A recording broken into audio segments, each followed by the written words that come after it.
You ruined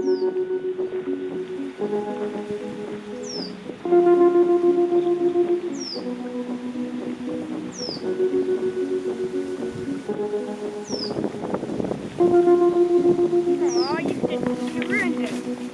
Window panes lined with plastic water bottles. Only took a few sips out of them. Brand name, but you bought the floor model. Standing guard by the sliding glass door. Got the cash on my card.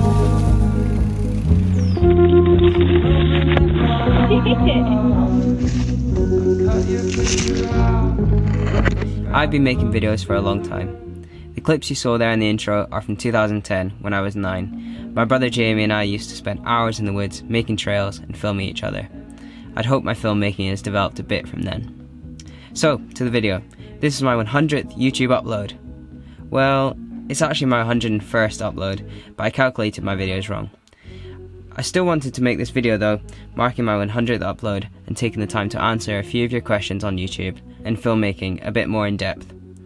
So, first question. How did you grow so much since you started? It may look like I've grown loads, but I started like everyone else does, with 0 subscribers and 0 videos. I posted my first YouTube video on the 16th of May 2016. Since then, I've made over 100 videos. It is not an instant thing. As you make more videos, you learn what you enjoy to make and what people want to see. As you do this, your content gets better and people will start to notice you. Next question. How do you get started on YouTube? I'm stuck getting my first views. I get a lot of questions along these lines from people who want tips for YouTube or who are starting their own channel. It's a bit cheesy, but the quote, "The only way to do it is to do it," from Merc Cunningham, a famous American dancer. It's a good way of putting it, and in relation to making videos, works really well. The way to start a YouTube channel is to just do it. Your first video may be rubbish, your first 5 videos may be rubbish, but you'll be a better filmmaker after making 5 videos than you will be after making none. Don't worry about the views, the quantity, or the consistency of uploads. You can worry about that when you want to make a living. But if you're just starting, the best thing you can do is make as many videos as you can. What was your first video, and how did you have the confidence to start it? So, going from the last question on starting a YouTube channel, don't worry, I will get to answering this one as well. The videos you see on my YouTube channel aren't actually a fair representation of my progression as a filmmaker. I've always filmed things, diving into the pool on holidays, myself scootering in the garden. Not sure how my pro scooter career didn't take off, but well. Oh, yep. I've always been fascinated by video. I like photos and photography, but the moving image was always so much more interesting to me. Here is a video of me when I was about 2 or 3 years old. I would always get my dad to flip the screen around so I could see myself on it. I don't know if this is just early signs of how self-centered and vain I would become, but I really enjoyed being on camera. This level of confidence in front of the camera naturally handed itself to me starting to film myself when I was old enough to understand how the family camera worked. When I had enough money to buy my own camera, things went up a notch. I'd say my first proper edited video with music and a bit of depth was actually a snowboarding video when I was 13. It was way too long, used a stock music track off my laptop, and was all at half speed, which just made it so boring.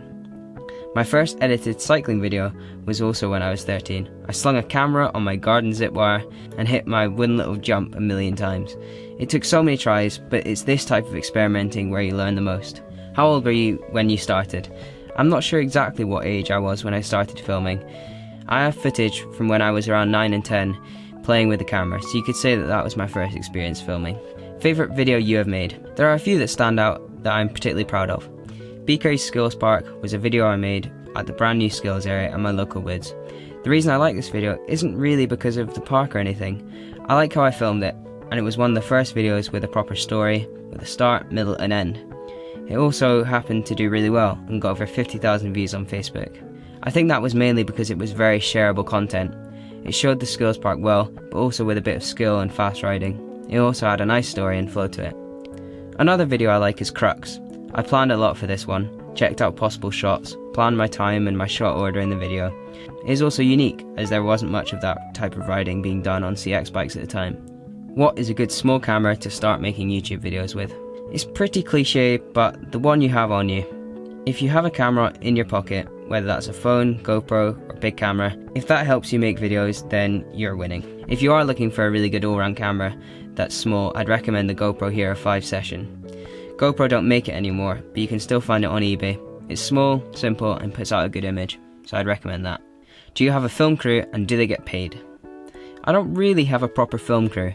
My mum, dad, and friends often help out at races, getting extra bit of footage that goes into my vlogs.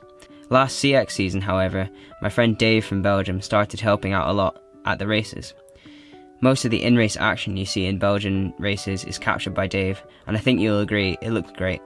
GoPro footage from the pits looks really good, but the depth and action that Dave's footage adds to the videos is amazing, and I'm really thankful for his help.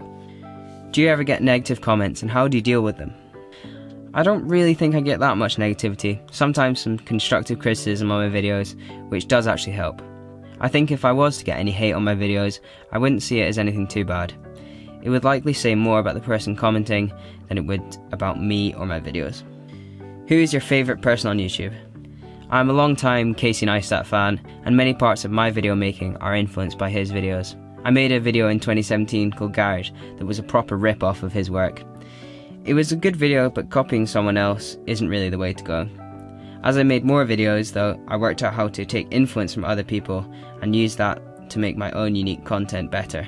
A few other YouTube creators I really like are Zach Alsop, Seth's Bike Hacks, Ben Cathro, Mike Boyd, Maholo Madudes, and Ed Pratt. I'll link them all below so you can see the kind of stuff I watch on YouTube. And yeah, I watch a lot of YouTube. What is the best clip/moment you have ever captured? I can't think of one that stands out particularly. There are a few that come to mind though. Back in October at Super Prestige Boom, I caught Mathieu van der Poel hopping the barriers in front of me. I also captured my spectacular over the bars in that race as well. Just back in February though, I filmed the elite men at the Cyclocross World Champs in Denmark. I got mega close to all the action and captured some cool moments between Van der Poel and Van Aert. Does filming videos ever get in the way of just having a good time on your bike? I'd like to think that it actually adds to the experience. If I'm doing something really cool or in an amazing place, I like the feeling of knowing that I'm capturing it for my memories or other people to see. Over the last few years, I've learned how to capture moments and film myself in the least stressful and hassle-free way. That's why I often use GoPros at races, because they are one-button operated and require very little effort. Just point and shoot. There are times where I really enjoy the process of creating video that is more artistic and cinematic, like in the In the Ruck series, or my one-off video projects like Crux. How much money do you make? Money is a bit of a secretive topic on YouTube, and it's mainly because the answer to this question depends. You make revenue from videos by running ads before, during, and next to videos. Google then works out a cut that you receive. For me, that averages out at about $6 to $8 in revenue per 1,000 views on a video, but that depends on the length and engagement of the actual video. As I say, it does depend on other factors like watch time, interactions, and engagement. So for a video that does well, maybe 6 to 10,000 views, I get around $14 to $25. It isn't much for the amount of time and work I put into the videos. It doesn't quite add up. But I don't make YouTube videos for the money. I really enjoy my bike riding and capturing it and making films. It's a bonus that people enjoy watching them, and I get to receive a bit of revenue from it. What software do you use for editing, and what do you film with? I use Adobe Premiere Pro to edit with, and I film on a GoPro Hero 6, GoPro 5 Session, and a Lumix G7. I go into more detail about my equipment in another video, which will be in the little eye in the corner. How long does it take to film and edit your YouTube videos? The filming of my vlogs is usually quite simple. Just capture what I'm doing and think a little bit about the end product. Standalone projects require a bit more time and thought when shooting, as I am always self-filming. Lots of setting up the camera